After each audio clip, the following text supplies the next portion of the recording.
Welcome. Thank you for tuning in and turning this on. This is a online presentation about burial of the sun at Sunbury.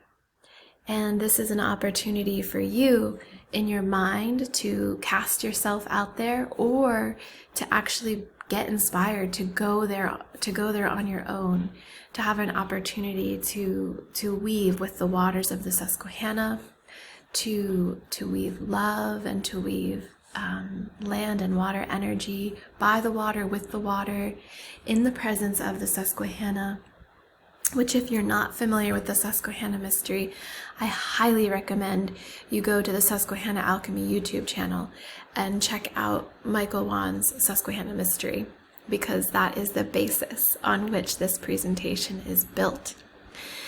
So this is a first for me. I've been working out my geomancy and land divination muscle for a bit over a year now with Michael.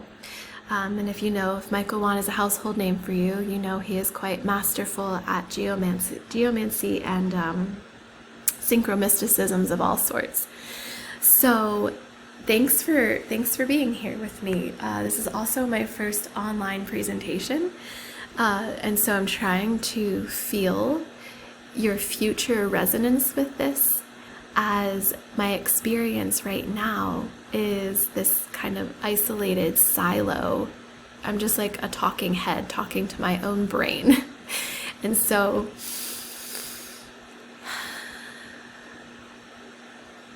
it's quite a quantum experience, like I'm going into the future to connect with you. And hoping that I can just encourage you to really get out and have your own self-led experience with the Susquehanna, with the river, and specifically with the confluence. And if you are able to join us April 8th, you can go check out after this presentation, or if you're really excited about what I'm about to say, you can go do it now. If you go to GoFundMe.com, you can read and see all about the River and Stars ceremony project that Michael and I launched this year. And I won't say anything more about it because you can go read about it at the GoFundMe.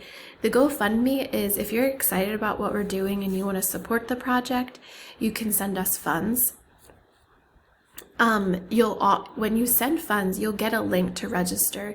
You don't have to register, but if you want to be a part of one of these ceremonies, if you're coming out to one of these kind of immersive experiences, circle ceremonies, walkabouts on the by the water and on the land, the registration is the GoFundMe.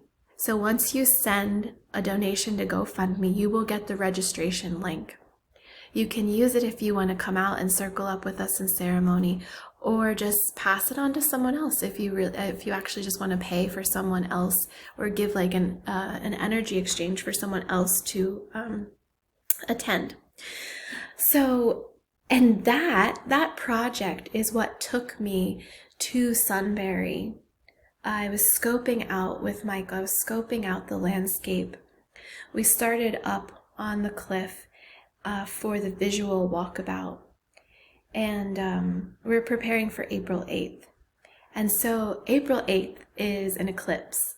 It is going to be a cosmic sky experience of the sun being buried, being blocked, being covered. And we didn't pick Sunbury for the eclipse. We just had this project, and we knew that the confluence of the Susquehanna River, that we knew we wanted to start with the weaving of her waters. And that confluence is where the major weaving of her waters begins. And so Sunbury has been on our hearts for a while. And then when we were like, okay, here are the places that we need to weave water, land, sky, people, then we picked dates, and we were picking kind of like pagan holiday dates and special worldwide events, which happens to be, April 8th, the eclipse. And it just lined up that way. Like, we didn't even try to make this happen. But after we saw on our list the locations and the dates, Michael, in his practice of mystical toponymy, was like, oh, wow, how appropriate. We're going to be having ceremony in Sunbury on the eclipse, on the day of the burial of the sun. So there's a lot of synchronicity and mysticism already kind of weaving together that my presentation is riding on the tails of. So thanks for tuning in. Thank you for checking out the GoFundMe. And thank you for going out.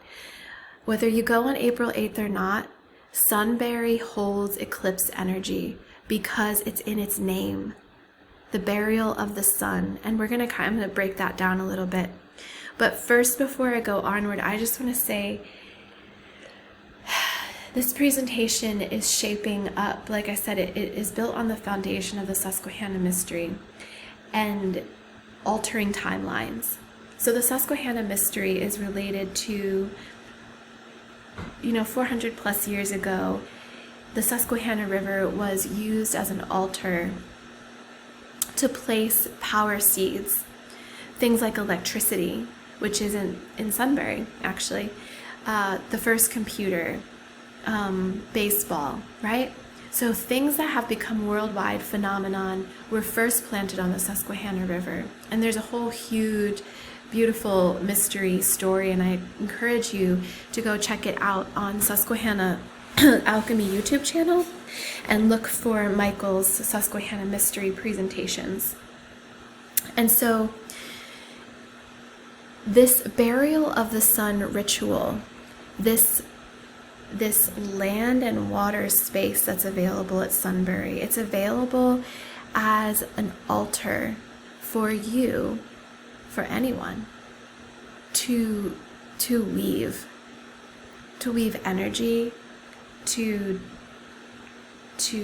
uphold and bring out of yourself a certain type of power so that you can work with it, mold it, destroy it, recreate it, all of the things. And so this space is available to you as an altar, for you to alter your own personal timeline.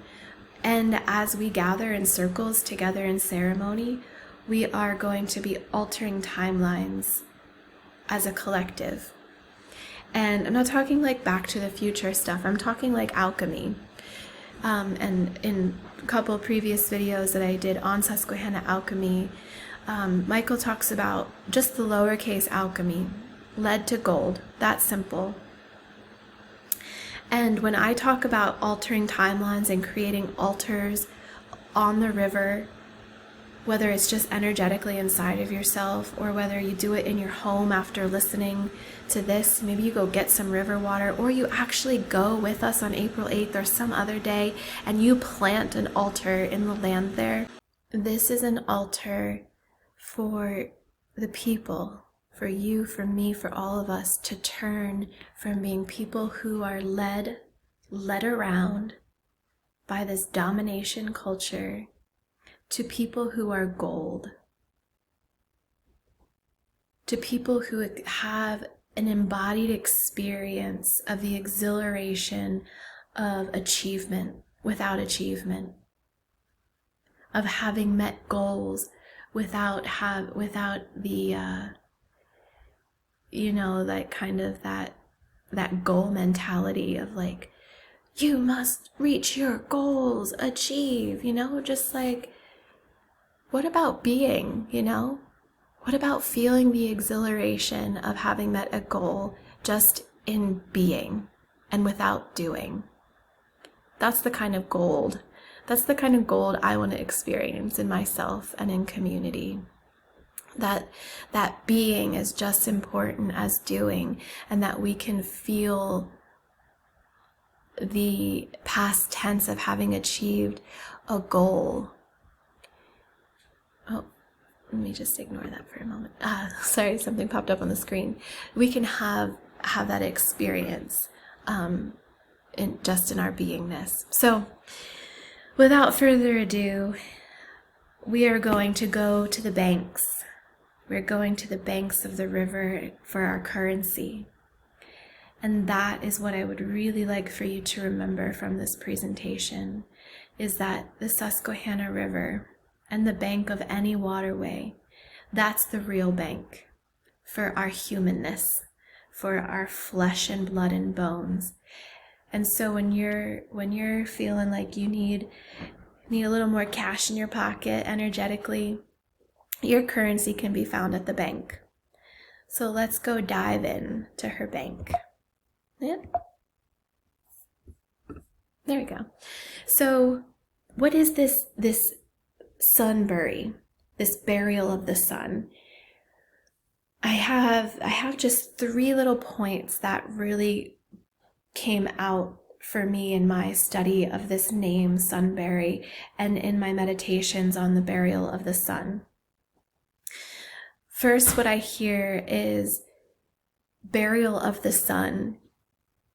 My first reaction is to think of the Christ drama and how the Son of God, the Son of Man, was buried in the earth in a cave after crucifixion, and he came out and he ascended.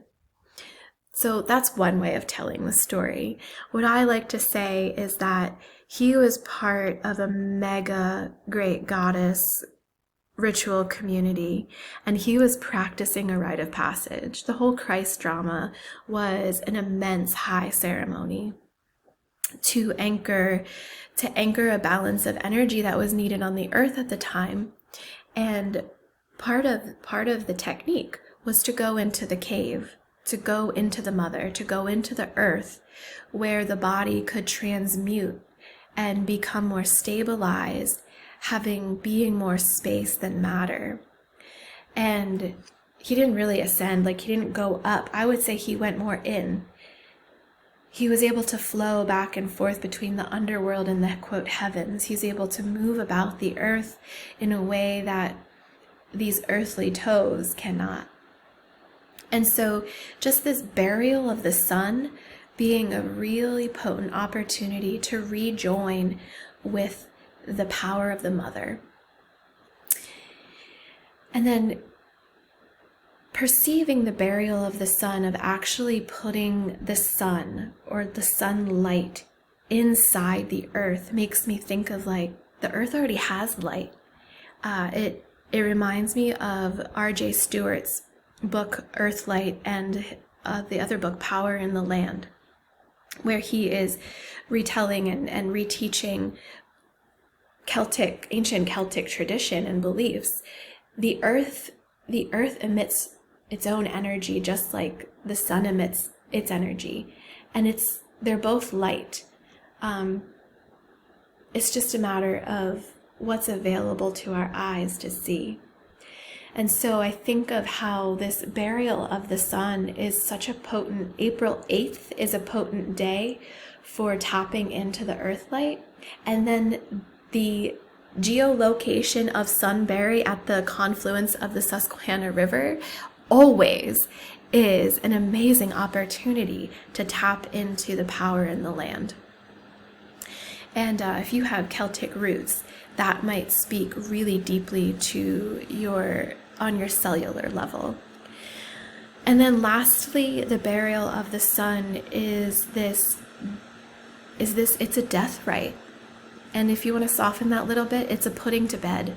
It's a putting to rest. It's a nighttime ritual.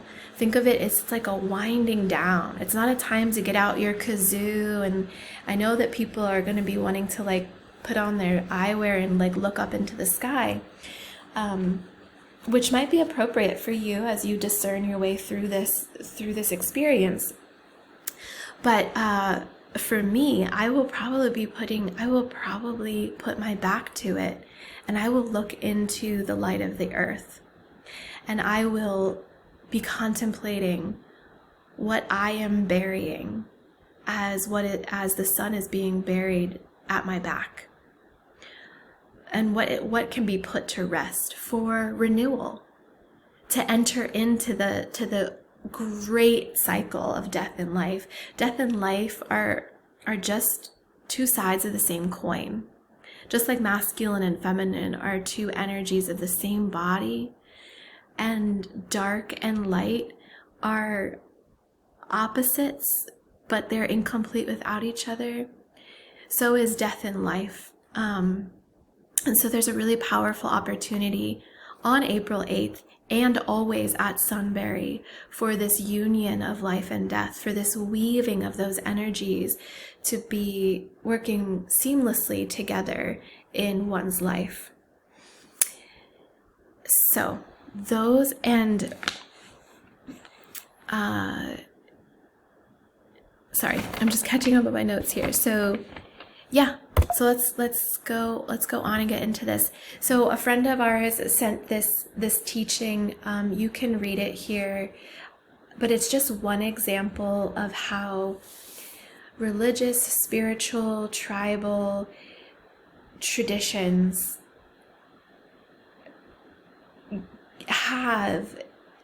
have this view of an eclipse that, like, our popular culture is like kind of party. They have like this party mentality about the eclipse. But if you look at, like, this is, you know, I'm not Jewish and the friend who presented this is not Jewish, but this is just a beautiful teaching from the Talmud about the sages teaching on an eclipse. And this is not isolated. This can be found in other teachings as well, that the eclipse can be a bad omen. And when it's in the middle of the sky, it's a bad omen for the entire world. So I don't quite believe that it's a bad omen, but there is just a whole continuum of how you can perceive the eclipse on April 8th. And so I just wanted to kind of present that as we move along here. So, and also, just to be clear about what this confluence is all about, the energy of the confluence. Now, I included this just clip from the World History Encyclopedia. I included it so you could read it and see that, like, I'm not making this up, which I don't think you would think I'm making it up, but the way that I received this information was from actually walking ancient forest land in Belgium, where I didn't know I was there to start my geomancy studies and my ancient Celtic tradition deep dive. I wasn't there for any of that, but that's what happened. And my first teacher was the gatekeeper of the land where I was staying. And I asked him, after I had walked the land several times, I asked him to walk the land with me and tell me his stories and teach me whatever it is that he could about the power in the land that he experienced, and the stories that he held from other people who had been through there. And there was a stream confluence in the forest, and I took him there and I said, and I did not know about confluences, just the fact that, like, streams came together, but I didn't know about confluence and about what this slide says. And I just said, I just keep feeling so much here.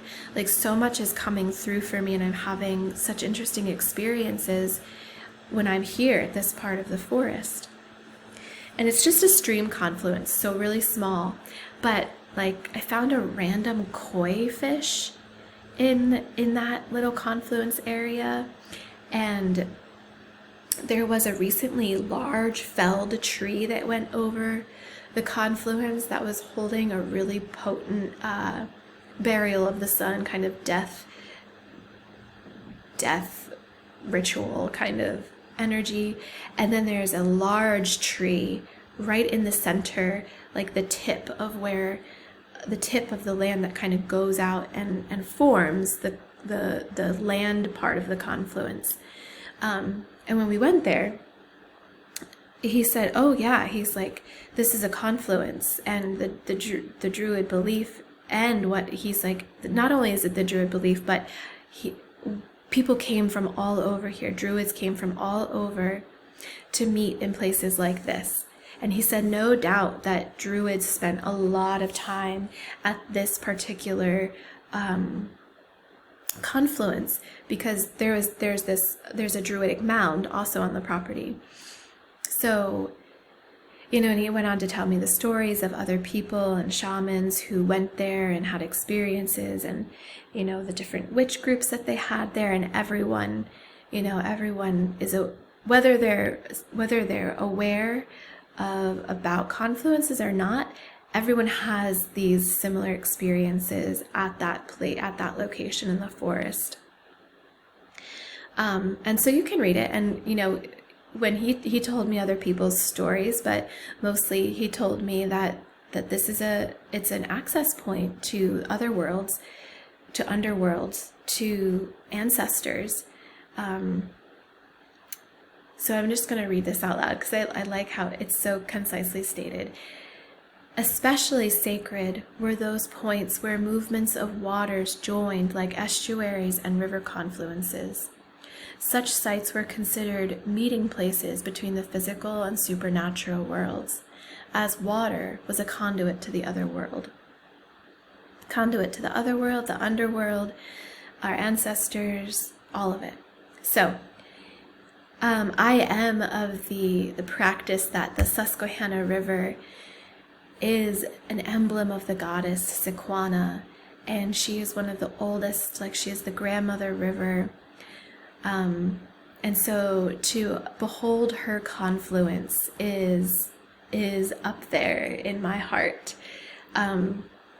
So the overall divination message here, the overall geomantic tale that I'm telling, I want to make sure that I get this point in now before we deep dive into the details of it. The real magic has been preserved. So much of the Susquehanna mystery story is showing how river magic was used to create the British Empire, was used to generate this, to continue this domination society. And it kind of created, there's this like 400-year kind of capsule of time where those things were planted and they fully bloomed. And you can find that in some of Michael's Susquehanna mystery videos. I won't go into it now. But what I will say is that this confluence offers us a really keen magical entry point into a space that has been untouched, where the magic is still perfectly preserved and there has been no spell casting anchored into its soil. So what I will say here is that if you're just listening, now would be a good time to take a picture, to take a look at this map. Michael actually created it. Here where the west branch of the Susquehanna River pours in, and kind of off to the left of her flow is this white star. And so this is the tip. This is the true arrow tip of the land that points into the confluence right here. So where my arrow is circulating, this is like the spiral confluence zone right there. It's where these two branches come together, and this land right here is the witness to that portal. And this star right here in the west, you can still bury all you want. Coming from the west branch right here, this earth is completely untouched. It's all mud and bare and workable and touchable. Whereas in the main branch of the Susquehanna River, this tip right here, which is the quote attraction, it's like the lookout point on the river. That's the one that's built up. That's the one that everyone goes to. There's actually not even an access point for this star. You kind of have to just traipse through this park to get to it. So over here, it's, and we'll get into this because there is a story that has tried to turn the people awry and get their focus here away from the real power, which is where this star is. And so this star, to me, it says that the west waits. The west branch is waiting for us. She is open and available for burial, which is so exciting to me. And this tip over here, the main branch, the arrow tip that points out from the island on the main branch is masonry. And I'll show you pictures of that. But masonry, main branch, masonry, west branch, confluence, mud, and burial can still happen here. You can't bury anything out here because it's all concrete. So, main point is that the real magic has been preserved and it lies there waiting for us. And the west has something to say. The west branch of the Susquehanna is the feminine branch. It's the direction of the west, which is the element of water. So let me just check in on my notes here to make sure I got it all. Yep, so we're gonna go on to the next, because I just want to get right into the west branch. So the west branch of the Susquehanna River, there are three major points that I want to bring out to your attention. Just like the Susquehanna River and the mystery that Michael presents, we look at the seeds that are planted along the river, and we look at how it's been treated like an altar.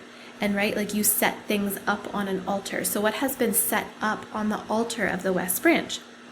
Well, first, I just want to speak to the waters that create, it's such a mystery. The west branch is created from all of these little tiny tribulets, if you will, and it's mostly drainage from the Allegheny Plateau.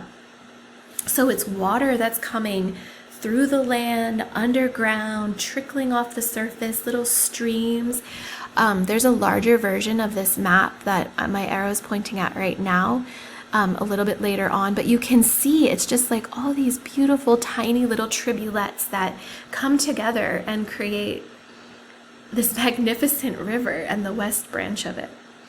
And also, I just want to point out that it had its shape, that along most of its course, it meanders past mountain ridges and through water gaps, forming a large zigzag arc. So there's that. That is and if you're a water advocate and you like to be really careful with what kind of water you're drinking, you know that you want to get water that has trickled up from the highest altitude and the water that has kind of like run through the land and collected the minerals and so on and so forth, because it's structured and it's crystallized and it's just really rich. And so that's what the west branch of the Susquehanna, it's how it's created, is from all that beautiful juicy water sourcing. Okay, and so what else about the west branch? So right here, where that white, so here is that white star, just circling it here with my little pointer. And here is the actual map, and that is where the white star is where my arrow is circulating. Okay, but so to the left here, this is the west branch. And on the west branch, at the confluence, this is what we find. These are the two key landmarks that are on the confluence tip and off to the west. We've got the Celtic ritual diamond, which is a baseball field, right? And baseball is tied to an ancient Celtic ritual. I mean, it's tied to so many old human traditions. But I know that for sure it has its roots in Celtic ritual. And so here on the altar, we already have a symbol of ritual. And I highlight this because this is pointing us to further up the west branch in Williamsport. We have the Little League World Series or Little League Hall of Fame. And so it's pointing to, in ritual, especially in Celtic tradition, ritual can be really dark. Not bad, but it can be really dark and mixed in with like all kinds of different otherworldly ways. But what I'm proposing here is that, make of this what you will. It is a diamond, right? So also go down that trail in your mind of whatever the diamond means and is. It's right here on the west branch. it's like the diamond wedding ring of the West Branch, like as the lady. I don't know, like you can go lots of different ways with this, so I'll let you do that. But I just want to point out that I think it's pointing up the river to the Little League World Series in Williamsport, Pennsylvania, which is on the Susquehanna River. And it's pointing and it's drawing downward the innocence of whatever this ritual has been throughout human history by evoking children. And now I am not naive to, because Michael has presented about how the Little League World Series and the whole Little League baseball is related to child sacrifice ritual. But this is not the time to go there because I'm not finding it relevant at this point. But I'm aware that that information is also out there in my household, actually. So there you have it. No, that there's one more big thing. The water correctional facility. I mean, this is just what I have circled here. It's just a water treatment plant.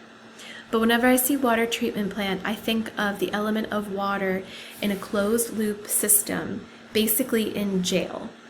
So it's like, it's just sanitized water. It's just water that's been corrected. It hasn't really been clarified. It's just been treated. And so it's like a correctional facility. It's the jailhouse for water. Very rarely will that water ever get out and be enriched by like the tributaries that populate the Susquehanna's West Branch. And so this right here is what really keyed me off to start opening my eyes and paying attention to where the story gets rich. But first, I just remembered the last thing of the West Branch. So we have the Little League World Series. We have the way that the method in which the water tributaries create the West Branch. And then thirdly, the third thing is that another thing that happens upriver in Punxsutawney is Groundhog's Day. And I think of Groundhog's Day as this kind of like hoax, and the name of the hog, which is escaping me, is the name of a prince in the royal family. And so I call it the holiday that makes a hog and hoax ritual out of the royal family. And yeah, so make of that what you will. But the holiday that makes a hog and hoax ritual out of the royal family, out of empire, out of domination. So that's also on the West Branch. So I don't know if you can tell, but I have a real leaning towards the West Branch. There's a real kindredness. There's a real sense of underworldly access that comes from the West Branch that I really align with. So let's go onward. So now we're going to go from West Branch to, I'm going to just check my notes one more time here. West Branch to Main Branch. And what you see now is the tip of the very large island that's there in the main branch of the Susquehanna River. So I'll flash back. Here it is. Here's the overall aerial view. Here's the Susquehanna main branch, and here's that big island. So we're going to zoom into right here. Just note that by the time you're at this point, you're out of the height of the confluence. The height of the confluence, like the place where the water is freshly coming together and mixing, is right here. Once you're at this point, you're past it. You're past the portal. So, how do we go back? There it is. So here we are past the portal, but this is the park. This is the marina. This is where it's all built up and organized, and this is where all the attraction is. This is where all the people come. This is where they want you to go because they want you to stay away from the magic that they couldn't touch or weren't allowed to touch because, whatever forces may be preserved it. But this is the tip. Where it says point sitting area, I'm just going to zoom in and show you pictures from Google. There you go. That's the tip. It's all railing in concrete. You can go down around it, but they are funneling traffic. They are funneling circulation of feet of human beings into this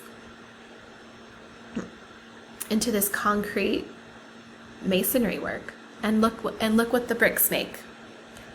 Ha! The keystone.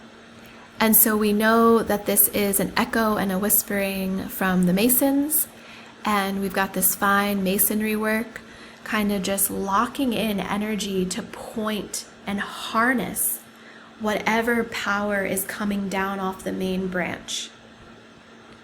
You know, this is the mystery of masonry. And all of that huge island that's soaking up the energy of the main branch is being kind of put into this arrow tip, and then this little statuette, little masonry, little like altar that was masoned there is kind of catching that energy from the island, from the main branch, and creating like a dominant flow, like establishing that the main branch is the dominant flow. This is the tip that matters. This is the tip that we're going to create space for people to come to and walk around and circulate their energy. Meanwhile, you know, little dinky tip over here gets the correctional facility, absolutely nothing going on. There's a little bit of boat access there, but, you know, I like that. I like that it's untouched. But it's also, there's something undercover going on here if you're not already picking up on this. So there it is. Okay, so there's a lot to say about the main branch and what is going on here. First of all, it's the adult, like up the main branch, you find Cooperstown, and that is that's the home of the Baseball Hall of Fame, the Adult Baseball Hall of Fame, the Hall of Fame that was said to that proclaims the founder of baseball, or the creator of baseball, who is the person who researched this to find the person who created baseball, named a person that was in his society. And so both of these people are from the Theosophical Society. And Theosophical Society is related in philosophy and some practices to Rosicrucians, which is related to Masons. And, you know, there's this certain flow of energy that, and then you have this keystone masonry work here. I mean, it's so obvious, like they're locking in some type of ritual that is being seeded by the Baseball Hall of Fame there in Cooperstown. They also have the annual baseball induction ceremony around the time of Lammas. And actually GroundHog Day is around the time of Imbolc. So I have information on that in a little bit. Gosh. And so this mason, you know, the keystone, right? It's the most important stone in the archway. It is the lock-in key, right? Like they have just created a lock-in key, a turn. Like all they have to do is put people's feet in there, and when people turn their feet in that lock-in key, they are generating more energy for the main branch to dominate. Bah. And then the West Branch is just kind of like, hey, yeah, I'm over here, like ready and waiting for you to get to the bank and claim your currency. So there's kind of this lock and key for the spell casting coming from Cooperstown, passing Sunbury right here it's on the main branch. Sunbury's on the main branch. I'll end with what's on the West Branch. That's really important. Electricity. We want to lock in all of these world phenomenon that are going to be created, that are going to be related to global empire. At first it was British Empire. Now it's become global empire and American culture related. And then lastly, what we find on the main branch all the way at the top is that the main branch actually originates in Otsego Lake, or what's colloquially known as Glimmer Glass Lake. And I'm sorry for mispronouncing. I don't have the name in front of me, and I can't remember if there's an S in it or not. But the name Otsego or Otsego, it means a place for meeting and greeting, a place to have these like really important ritualistic encounters with other human beings. A meet and greet, right? You know, that's still a thing that we do today. And in Cooperstown, this like famous family, whose name I can't recall. Maybe it might be the Clarks. Nope, the Clarks are the other family. Maybe I'll put it in the notes. I'm just trying to tell you where Glimmer Glass Lake came from, because Otsego Lake has become known now as Glimmer Glass Lake. That's what everyone calls the area, and that's what they call it. And that name just came from like a wealthy family.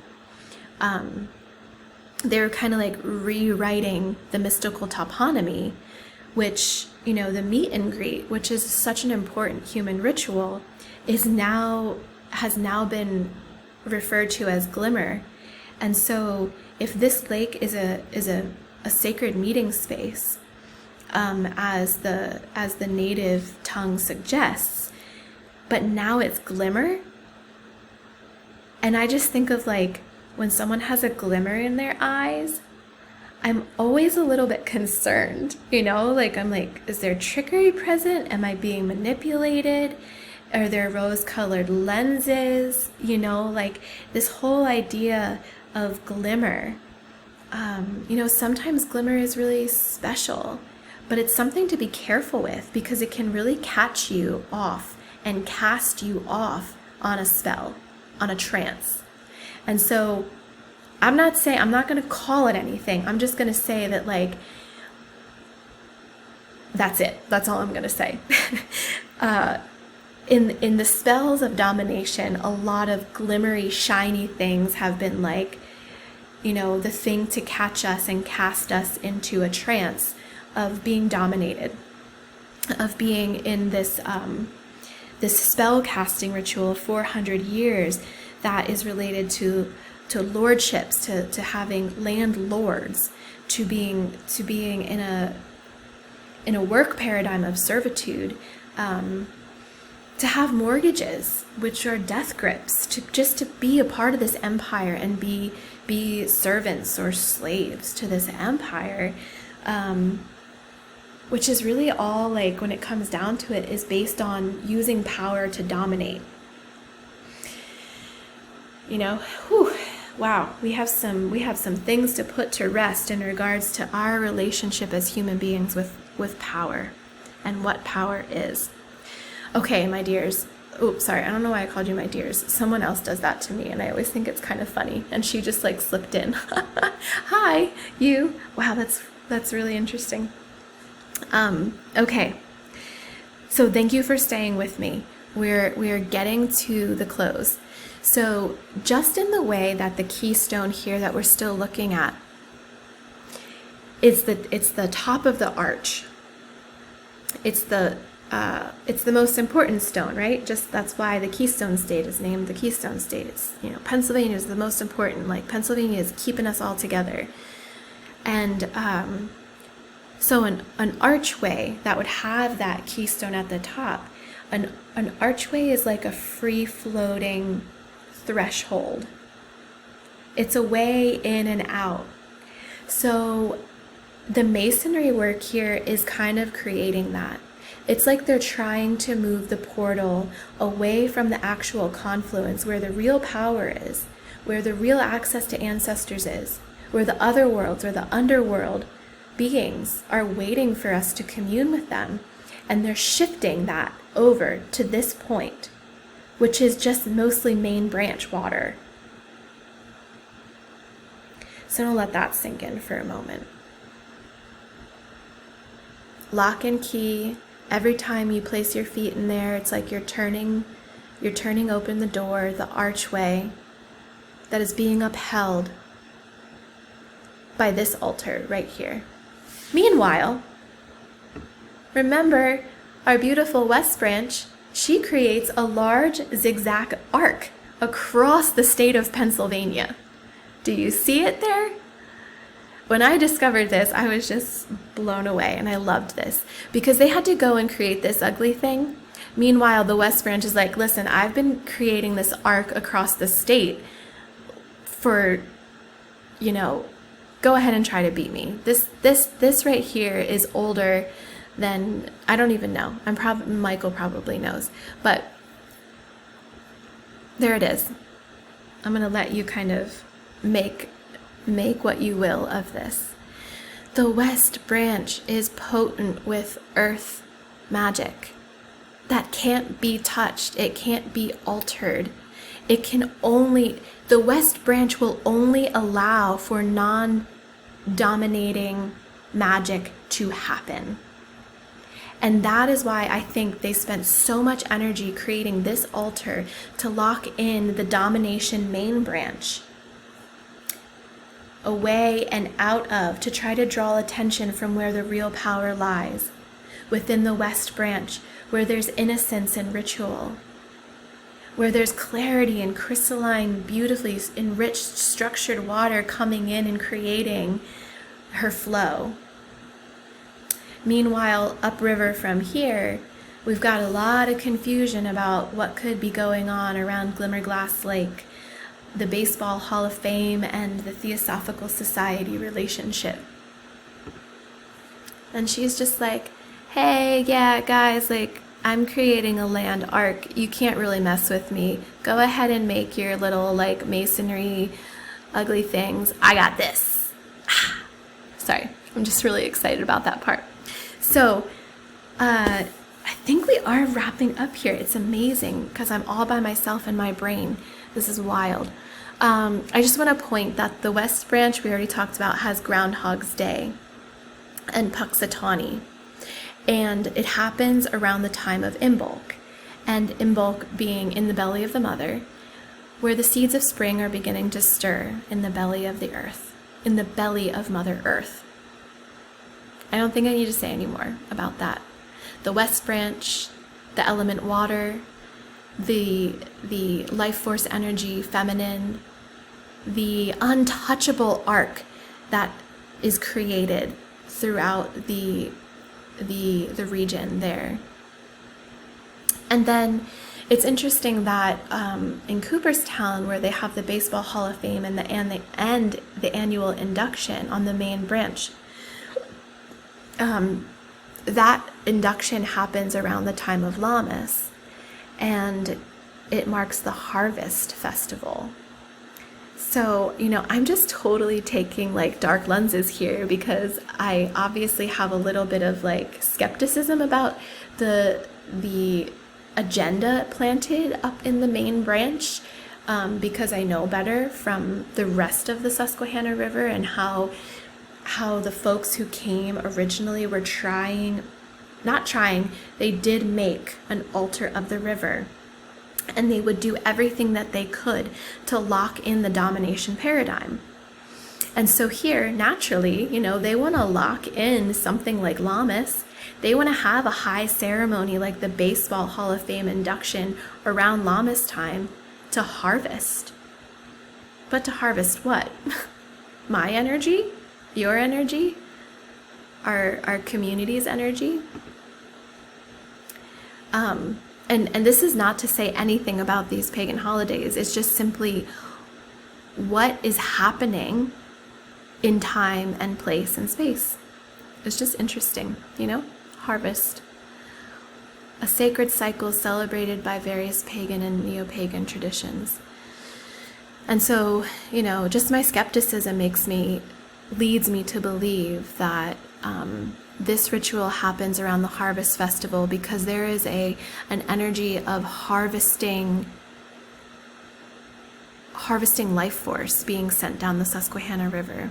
Thinking of all the people who work around 3 Mile Island, the Turkey Hill factory, in Sunbury with the electricity, the first computer that was built, just all of the kind of capitalistic servitude that happens in general in an empire paradigm. So this brings us to our close, and it brings us back to this map, because I've taken you into where the star is. I've taken you up the west branch, I've taken you up the main branch, and I've taken you to this the marina section, kind of like the throw you off tip. And I want to come back to this huge chunk of land that's all green over here. This is where I started. This is where I received most of the information that eventually went into creating this PowerPoint, along with teachings from Michael and Susquehanna alchemy. What is right here?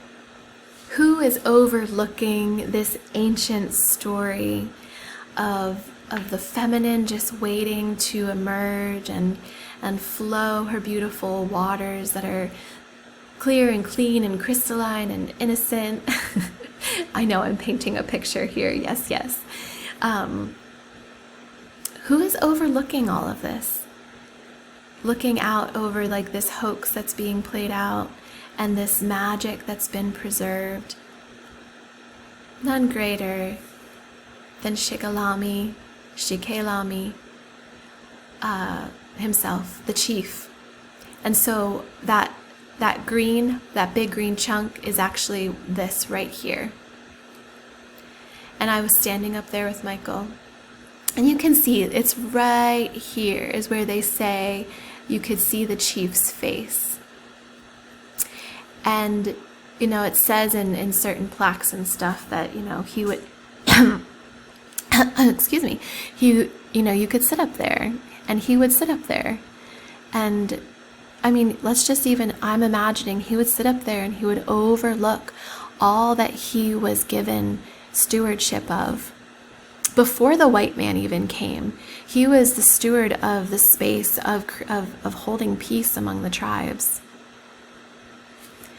And so that's who is overlooking this whole thing, is this ancient chief who has such a role in history in our nation, just watching over this hoaxy empire that's been built and leading into the West Branch, knowing that no one's gonna, like, you can't mess with this. You can build this up all you want, but this will crumble.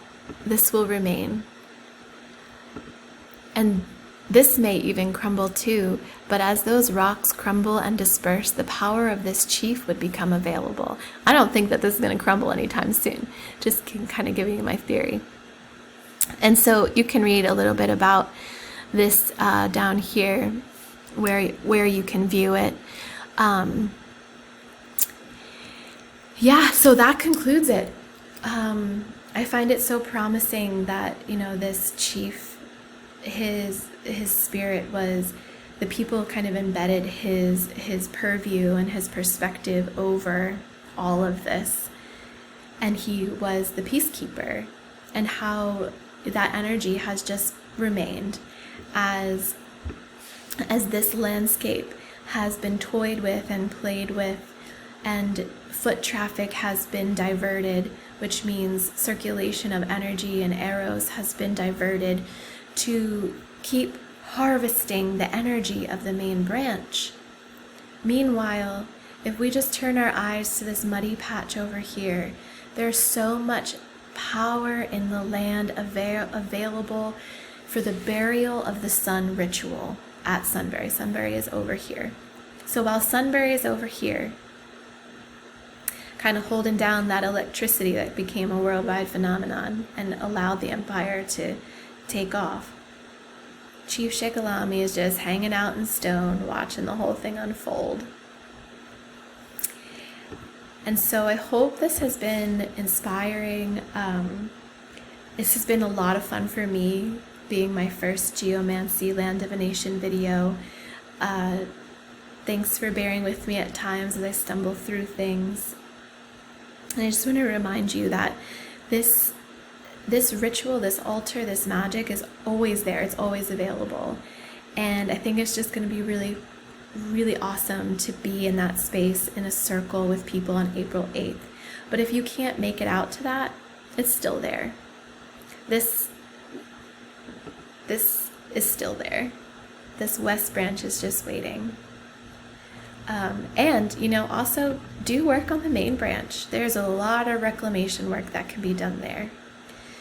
But for the softness that one needs at nighttime when they're putting something to bed, the west branch here at the powerful confluential tip is where I want to be.